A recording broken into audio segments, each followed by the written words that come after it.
வடசென்னை என்றாலே அடிதடியும் ரவுடிசமும் என சினிமாக்களில் காட்சிப்படுத்தப்பட்டு வருகிறது. ஆனால் விளையாட்டுத்துறை உள்ளிட்ட பல்வேறு துறைகளில் திறமையாளர்கள் ஏராளமானோரை கொடுத்துள்ளது வடசென்னை. இதோ வடசென்னையில் இளம் மைக் டைசன் என அறியப்படும் இளைஞர் ஒருவர் சர்வதேச போட்டிகளில் வென்று அசத்தி வருகிறார். யார் இவர்? விரிவாக பார்க்கலாம். சென்னை நகரில் எந்த பகுதியில் உள்ள நிறுவனம் என்றாலும் சரி, இளைஞர்கள் வியாசர்பாடி, புளியந்தோப்பு ஆகிய பகுதிகளில் இருந்து வருவதாக கூறினால் எதிரே உள்ளவர்களின் புருவம் உயரும், நெற்றிப்பொட்டு சுருங்கும். காலம் காலமாகவே தொடர்ந்து வரும் நடைமுறை இது. திரைப்படங்களிலும் வடசென்னை என்றால் ரவுடிசம் நிறைந்த பகுதியாக காட்டப்பட்டு வருகிறது.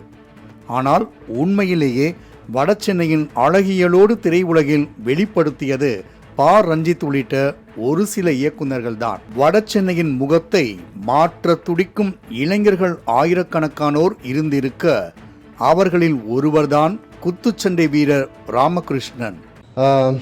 அப்பா பேக்ரவுண்ட் அவ்வளோ இல்லை, அப்பா ஆட்டோ தான் ஓட்டுறாரு. அம்மாவும் இந்த சூப்பர் மார்க்கெட்டில் பேக் பண்ணிகிட்ருக்காங்க. அண்ணன் போலீஸாக இருக்கான். ஸோ நானும் இப்போ தான் ஒரு ஜிம் ட்ரைனராக இருக்கேன். ஸோ பேக்ரவுண்ட் பார்த்திங்கன்னா ரொம்ப எக்கனாமிக்னால் ரொம்ப அவ்வளோலாம் சொல்லலை, இல்லவே இல்லை. அதேமாரி ஃபினான்ஷியலாக ரொம்ப ட்ரபுளில் தான் இந்த ஃபைட்டு போனேன்.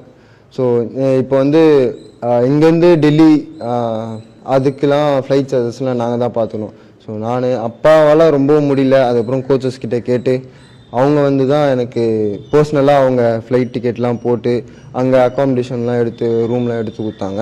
தந்தை ஆட்டோ ஓட்ட, தாயார் சூப்பர் மார்க்கெட்டில் வேலை பார்க்க, நடுத்தர குடும்பத்தில் இருந்து குத்துச்சண்டை போட்டியில் களமாடி உலக சாம்பியன் மைக் டைசன் போல ஆக வேண்டுமென தீவிர பயிற்சி எடுத்து வருகிறார் ராமகிருஷ்ணன். மாநகராட்சி மைதானத்தில் எம்எல்ஏ ஆர்.டி. சேகர் நிதி உதவியால் கட்டப்பட்ட பாக்ஸிங் அகாடமியில் சேர்ந்து கனவை நனவாக்க நோக்கி பயிற்சி மேற்கொண்டு வருகிறார். இந்நிலையில் ஆசிய அளவிலான சர்வதேச போட்டியில் விளையாடி வெற்றி பெற்ற ராமகிருஷ்ணன் தாயகம் திரும்பியுள்ளார்.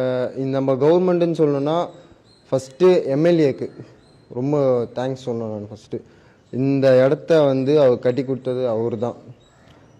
வித்தின் 1 இயரில் நாங்கள் போயிட்டு ஒரு மெடல் அடிச்சுட்டு போய் காட்டினோம். அவர் இந்த இண்டோர் மாரி சின்னதாக அழகாக எங்களுக்கு இந்த 1 இயரில் கட்டி கொடுத்துட்டார். அவருக்கு ஃபஸ்ட்டு தேங்க்ஸ் சொல்லணும். அதுக்கப்புறம் இங்கே ஏரியாவில் இருக்க எல்லாருக்கும். ஸோ அவங்களும் ரொம்ப சப்போர்ட் பண்ணாங்க, இந்தமாரி பாக்ஸிங் பண்ணுறோம் அப்படின்னு. தொழில்முறை குத்துச்சண்டை போட்டியில் சிறந்த வீரராக உயர வேண்டுமென்ற ஆசை கொண்ட இவர் பொருளாதார சிக்கல்களால் தடுமாற்றங்களை சந்தித்து வருகிறார். தமிழ்நாடு அரசும் விளையாட்டு மேம்பாட்டு ஆணையமும் கருணை கொண்டு உதவிக்கரம் நீட்டினால் ராமகிருஷ்ணன் போன்ற தொழில்முறை குத்துச்சண்டை வீரர்களை வெற்றியாளர்களாக மாற்றுவேன் என வைராக்கியத்துடன் கோரிக்கை வைக்கிறார் பயிற்சியாளர் லோகச்சந்திரன். ஒரு 2 வருஷத்துக்கு முன்னாடி அடிச்சது எங்களால் அதை ஃபெமிலியர் பண்ணவே முடியல, ரீச் பண்ணவே முடியல, கோவிட் டைம் அது இதுன்னு சொல்லிட்டு. இப்போ அட் ப்ரெசென்ட் ஸ்டில் இப்போ நான் கரண்ட் அடிச்சுட்டு வந்திருக்கோம் அந்த கான்ஸ்டியூஷன் டைட்டில்ன்றது. இது ஒரு சாதாரண விஷயமாவே நம்ம பார்க்கல, அது பெரிய லெவலில் நாங்கள் அதை இருக்கோம். பட் இது இன்னும் கவர்மெண்ட்டுக்கு ரீச் ஆகணும், எங்களுக்கும் அதுக்கான அங்கீகாரம் கிடைக்கணுன்றதை நான் ஒரு பெரிய கோரிக்கையாக வச்சிருக்கேன். ஒரு குத்துச்சண்டை வீரர்கள் சார்பாக வச்சிருக்கோம். இங்கே கேமாக தான் இதை நம்ம பார்க்கணும், இது அமைச்சர் ப்ரொஃபஷனல் இல்லை. வட சென்னையின் பிம்பத்தையே மாற்றி விளையாட்டு வீரர்களின் தலைநகராகவே மாற்ற துடிக்கும் இளைஞர்களுக்கு உரிய அங்கீகாரம் கிடைக்குமா? பாராட்டுகளுக்கும் உதவிக்கரங்களுக்கும் காத்திருக்கும் வட சென்னையின் மைக் டைசன் மீது தமிழ்நாடு விளையாட்டுத்துறை அமைச்சரின் பார்வை விழுமா? பொறுத்திருந்து பார்ப்போம்.